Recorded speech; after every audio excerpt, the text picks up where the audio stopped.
Hello students, मैं संदीप कुमार शुक्ला आप सभी के साथ जनरल इंजीनियरिंग सब्जेक्ट को डिस्कस कर रहा हूं। पिछले वीडियो में हमने लेड एसिड बैटरी के बारे में डिस्कशन किया था। हमने देखा था लेड एसिड बैटरी का कंस्ट्रक्शन किस प्रकार होता है, इनका वर्किंग प्रिंसिपल क्या है और आवेशण अनावेशण कैसा होता है, एडवांटेजेस क्या हैं, डिसएडवांटेजेस क्या हैं, अनुप्रयोग इनके कहाँ कहाँ किए जा सकते हैं इत्यादि कई सारी बातों को हमने पिछले वीडियो में देखा था। हमारे इस वीडियो में हम एक नई बैटरी निकिल कैडमियम बैटरी को देखेंगे। ठीक है, तो निकिल कैडमियम बैटरी में हमारे पास एनोड के रूप में NiOH का होल 4 यानी निकिल हाइड्रोक्साइड का उपयोग करते हैं, जो कि एनोड का काम करती है, और कैथोड के लिए कैडमियम की प्लेट का उपयोग किया जाता है।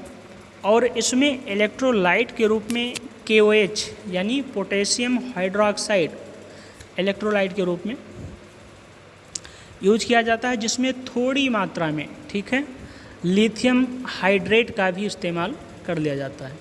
ठीक है, स्मॉल क्वांटिटी में हम लोग इसमें लिथियम हाइड्राइड भी मिला लेते हैं। ठीक है, जो कि इसकी क्षमता को और लाइफ को बढ़ा देता है। ठीक है, जो लिथियम हाइड्रेट मिला रहे हैं, लिथियम हाइड्रेट, ये हमारी बैटरी की कैपेसिटी को और इसके लाइफ को इम्प्रूव कर देती है। ठीक है, स्पेसिफिक ग्रेविटी जो हमारी इलेक्ट्रोलाइट की है ये बेसिकली 1.2 के आसपास होती है। ठीक है, अब चूँकि जो वोल्टेज इससे प्रोड्यूस होता है, ठीक है, इसकी एक सिंगल सेल के द्वारा, यानी जो निकिल कैडमियम की सिंगल सेल है उसके द्वारा जो बैटरी EMF जनरेट होती है या वोल्टेज जनरेट होती है वो बहुत कम मात्रा में होती है, लो होती है। इसलिए कई सारे सेल्स को आपस में सीरीज में कनेक्ट करके हम डिजायर्ड वोल्टेज आउटपुट को प्राप्त करने की कोशिश करते हैं। ठीक है, और इस प्रकार से कई सारे निकिल कैडमियम सेल्स को जोड़ करके हम निकिल कैडमियम बैटरी ऑब्टेन कर लेते हैं। ठीक है, तो ये हमारा कंस्ट्रक्शन हो सकता है, अरेंजमेंट है। फिर से सुन लीजिए, निकिल कैडमियम बैटरी में हमारे पास दो प्लेट्स हैं जो कि कैथोड और एनोड का काम कर रही हैं। यहाँ नीचे डायग्राम में आप अच्छे से देख सकते हैं।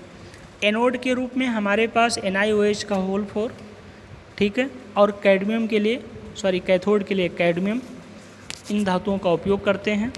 इलेक्ट्रोलाइट के रूप में हमारे पास KOH यानी पोटेशियम हाइड्रोक्साइड और लिथियम हाइड्रेट का कुछ मात्रा इसमें मिला देते हैं, तो हमारा ये पूरा निकिल कैडमियम सेल कंप्लीट हो जाता है। जैसा कि आपने सुना कि जो निकिल कैडमियम सेल है इसके द्वारा लो मात्रा में वोल्टेज जनरेट होती है, तो अगर हमें ज़्यादा मात्रा में वोल्टेज की आवश्यकता चाहिए होती है तो कई सारे निकिल कैडमियम सेल्स को सीरीज में जोड़ करके डिजायर्ड आउटपुट वोल्टेज हम प्राप्त कर सकते हैं। ठीक है, और इस प्रकार से हमारा निकिल कैडमियम बैटरी का निर्माण संभव हो पाता है।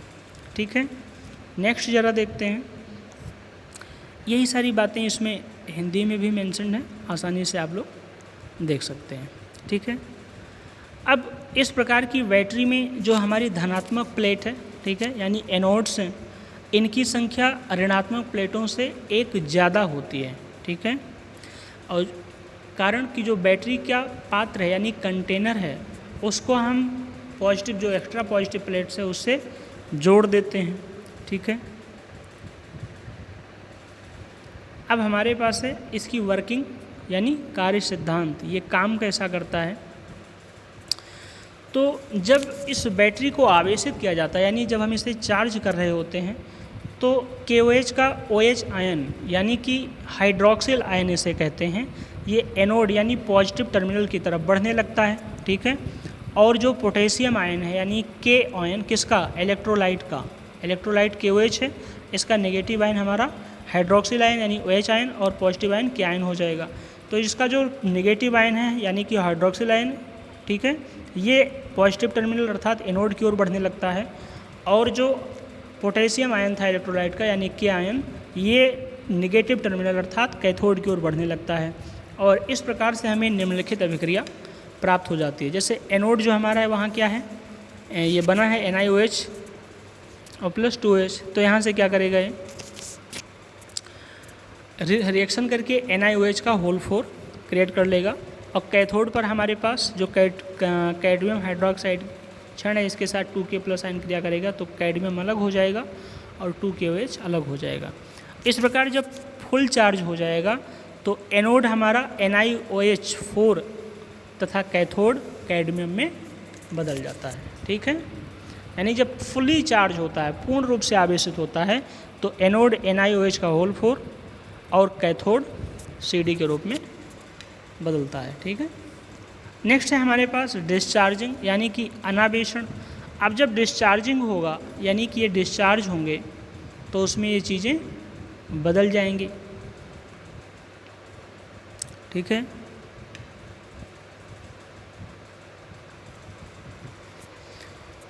डिस्चार्ज की अवस्था में जो हमारा इलेक्ट्रोलाइट है यानी कि KOH पोटेशियम हाइड्रोक्साइड, ये K+ आयन और OH आयन से टूट जाता है। OH आयन माइनस कैथोड, ठीक है, प्लेट की ओर, और K+ आयन एनोड प्लेट की ओर मूव करता है और फिर हमें इस प्रकार के रिएक्शन प्राप्त होती है। ज़रा ध्यान से देखें, ये रिएक्शंस हमारी यहाँ पर CD+2OH तो बन जाएगा CDOH का होल ट्वाइस, और NiOH का होल ट्वाइस प्लस 2K तो 2KOH प्लस ये बन जाएगा NiOH का होल ट्वाइस। ठीक है, तो इस प्रकार बैटरी के डिस्चार्ज होने पर, यानी जब हमारी निकल कैडमियम बैटरी डिस्चार्ज होती है तो एनोड पर तो हमें मिल जाएगा ये NiOH से NiO2 तथा कैथोड में जो भी कैडमियम था उससे हमें कैडमियम हाइड्रोक्साइड यानी CDOH का होल ट्वाइस मिल जाता है। ठीक है, तो फिर से सुने, जब हमारी निकल कैडमियम बैटरी डिस्चार्ज होती है तो एनोड हमारा NiOH4 से कन्वर्ट हो करके NiOH का होल ट्वाइस और कैथोड CD यानी कैडमियम से बदल के कैडमियम हाइड्रोक्साइड यानी CDOH का होल ट्वाइस में बदल जाता है। ठीक है, हालांकि इलेक्ट्रोलाइट की जो स्ट्रेंथ है यानी जो इसकी इंटेंसिटी है वो अपरिवर्तित रहती है, उसमें कोई चेंज नहीं आता है। ठीक है, नेक्स्ट है हमारे पास characteristics of nickel cadmium battery, यानी इनकी विशेषताएं क्या हैं। कुछ तो विशेषताएं होंगी भाई, तभी इसका उपयोग कर रहे हैं, वरना हम लेड एसिड बैटरी को क्यों ना उपयोग करते। तो फर्स्ट जो इसका स्पेसिफिकेशन है, विशिष्टता है, वो है कि इसकी जो EMF है वो फुली चार्ज होने की अवस्था में 1.4 वोल्ट होता है। ठीक है, 1.4 वोल्ट, जो कि 1.3 वोल्ट तक बहुत शीघ्रता से डिक्रीज हो सकती है। ठीक है, और इसकी जो एवरेज EMF निकल के आती है वो 1.2 वोल्ट की होती है। ठीक है, इसके अलावा ये डिस्चार्ज होने की अवस्था में रिड्यूस होकर के 1.0 वोल्ट या 1 वोल्ट पर भी आ जाती है। ठीक है, और जब ये फुली चार्ज होती है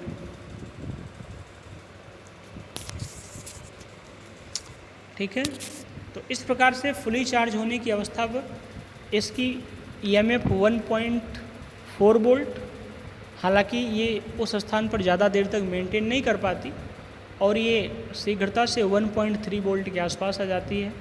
इसके अलावा जब ये एवरेज अवस्था में पहुंचती है तो 1.2 वोल्ट होती है और डिस्चार्ज होने की अवस्था में ये 1 वोल्ट के आसपास हो जाती है। ठीक है, नेक्स्ट है इसका जो इंटरनल रेजिस्टेंस है सेल का वो बहुत कम होता है। ठीक है, और यहाँ तक कि लेड एसिड बैटरी से भी कम होता है। ठीक है, तो जो निकल कैडमियम बैटरी है इसका internal resistance lead acid battery की अपेक्षा भी कम होता है। ठीक है, और अब चूँकि इसका इंटरनल रेजिस्टेंस कम है इसलिए इसको हम बहुत हाई या बहुत फास्ट रेट से कह सकते हैं चार्जिंग और डिस्चार्जिंग कर सकते हैं। ठीक है, इंटरनल रेजिस्टेंस बहुत कम है या कंपैरेटिवली कम है, तो इसकी वजह से इसको हम बहुत फास्ट रेट से चार्ज या डिस्चार्ज कर सकते हैं। ठीक है, तो निकल कैडमियम बैटरी की इंटरनल रेजिस्टेंस कम होने की वजह से इसकी चार्जिंग और डिस्चार्जिंग फास्ट होती है, आसानी से सेफ्टी पूर्वक हो जाती है, ठीक है, यानी सुरक्षात्मक ढंग से इसे कर सकते हैं, ठीक है। नेक्स्ट है हमारे पास निकिल कैडमियम जो सेल है हमारा, ठीक है, इसका एम्पियर और वाट आवर इफ़िशियंसीज, ठीक है, दोनों ही लगभग ठीक ठाक हैं। इसकी एम्पियर 80% और वाट आवर इफ़िशियंसीज परहैप्स 65% के आसपास है। निकिल कैडमियम सेल की एम्पियर और वाट आवर इफ़िशियंसीज, ठीक है, अच्छी होने की वजह से इनको हम आसानी से इफ़ेक्टिवली उपयोग में ला सकते हैं। तो ये इनकी कुछ स्पेसिफिकेशंस हैं। इसके अलावा इनके कुछ एडवांटेजेस डिसएडवांटेजेस भी हैं जो हम लोग आसानी से जल्दी से देख लेते हैं। सबसे पहला है इनके एडवांटेजेस क्या हैं, यानी गुण क्या हैं। तो निकिल कैडमियम बैटरी जो हमारी है, इसका आउटर पोर्शन इस्पात का बना होने के कारण काफ़ी मजबूत, इसके अलावा इसकी ड्यूरेबिलिटी भी काफ़ी अच्छी होती है और लॉन्ग लाइफ होती है। इसका जो इंटरनल रेजिस्टेंस है यानी कि आंतरिक प्रतिरोध, ये 0.1 यानी कि काफ़ी कम होने के कारण इसमें शॉर्ट सर्किट करंट का मान लगभग कम होता है, बहुत कम होता है, और इसलिए इसका जो सेफ्टी फैक्टर है ये बहुत ज़्यादा होता है, ठीक है। इसके अलावा आंतरिक प्रतिरोध अपेक्षाकृत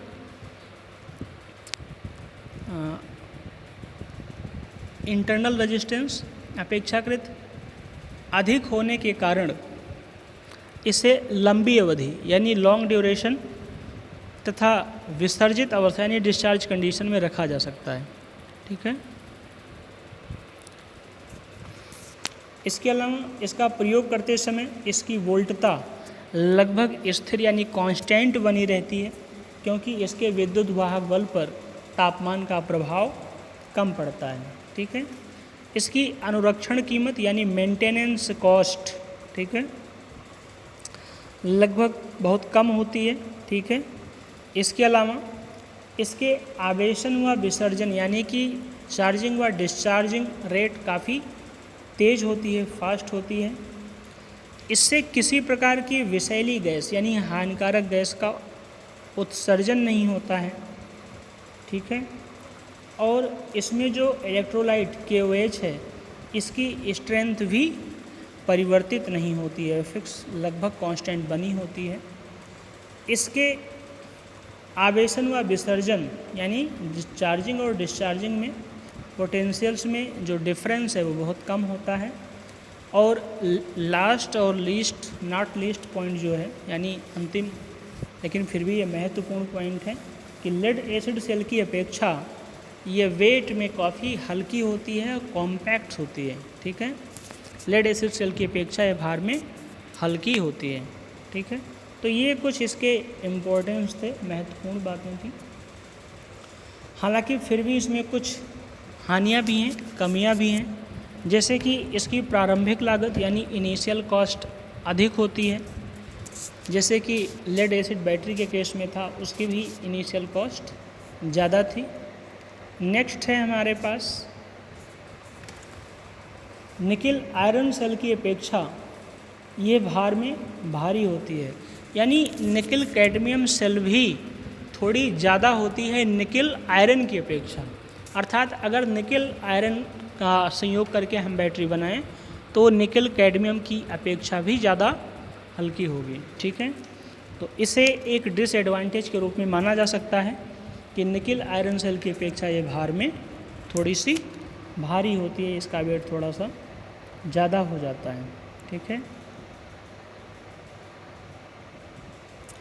इसके अलावा नेक्स्ट है इसका जो आंतरिक प्रतिरोध है इंटरनल रेजिस्टेंस अपेक्षाकृत अधिक होने के कारण इसमें आंतरिक विद्युत शक्ति हानियाँ जो इंटरनल पावर लॉसेस होते हैं वो अधिक हो जाती है, क्योंकि पावर लॉस आप जानते हैं I/R होता है, R यानी डायरेक्ट मल्टीप्लिकेशन होता है।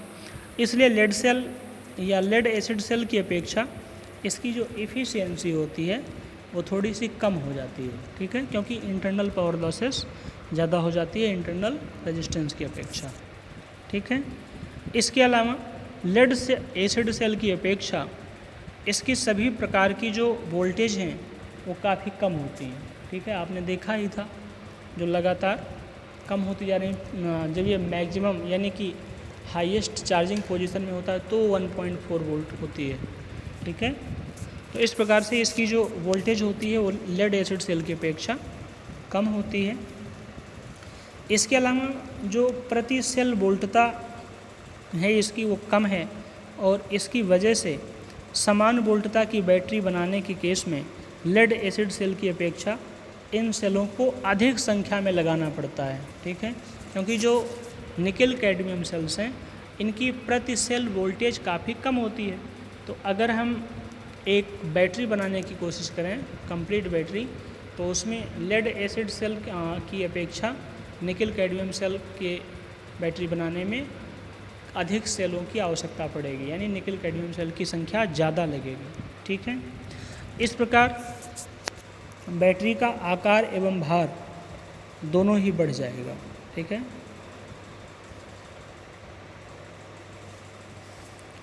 लेकिन जो सेल वाइज इसकी बात करें लेड एसिड सेल और निकेल कैडमियम सेल की, तो nickel cadmium cell lead acid cell की अपेक्षा हल्का होगा, पर चूंकि इनकी संख्या ज़्यादा लगानी पड़ रही है इसलिए लेड एसिड बैटरी वो इनकी अपेक्षा हल्की हो जाती है और ये भारी हो जाते हैं, ठीक है। तो ये इनके कुछ डिसएडवांटेजेज रहे। उसके बाद इनके उपयोग कहाँ कहाँ हैं ये देख लेते हैं, एप्लीकेशंस, ठीक है। कुछ एडवांटेजेस डिसएडवांटेजेस यहाँ भी हैं, ये थोड़ा आप देख सकते हैं। एप्लीकेशंस की अगर बात करें तो ये जो एल्कलाइन सेल की संरचना है ये काफ़ी मजबूत है, टिकाऊ है और इस कारण इसका प्रयोग प्रायः पोर्टेबल सेल्स की तरह हम वाइब्रेटिंग प्लेसेस पर कर सकते हैं, जहां अगर इनके आउटर पार्ट्स पर स्ट्रेस ज़्यादा है फिर भी ये उसे झेल सकती हैं, ठीक है। ट्रक, ट्रैक्टर, बस, कार, टैक्सी, टेम्पो आदि वाहनों में जो डीजल व पेट्रोल इंजन हैं उनके स्टार्टिंग के लिए हम निकेल कैडमियम बैटरी का उपयोग कर सकते हैं। इसके अलावा जो ट्रैक्शंस कार्य हैं जैसे कि ट्रेन, ट्राम इत्यादि गाड़ियों को चलाने के लिए शिप, स्टीमर, बोट इत्यादि जलीय वाहनों को तथा खान खदान आदि औद्योगिक सेवाओं में प्रकाश व वातानुकूलन के लिए हम निकेल कैडमियम सेल्स का उपयोग कर सकते हैं, क्योंकि इनके अभिक्रिया के दौरान कोई विषाक्त गैसों का रिलीज नहीं होता है, ठीक है। तो इस प्रकार से निकेल कैडमियम सेल्स भी हमारे लिए काफ़ी इम्पोर्टेंट हैं, महत्वपूर्ण हैं और इनका उपयोग हम अलग अलग कार्यों में कर सकते हैं, ठीक है। इस वीडियो में यहीं तक, इसके आगे हम नेक्स्ट वीडियो में देखेंगे। Thank you so much.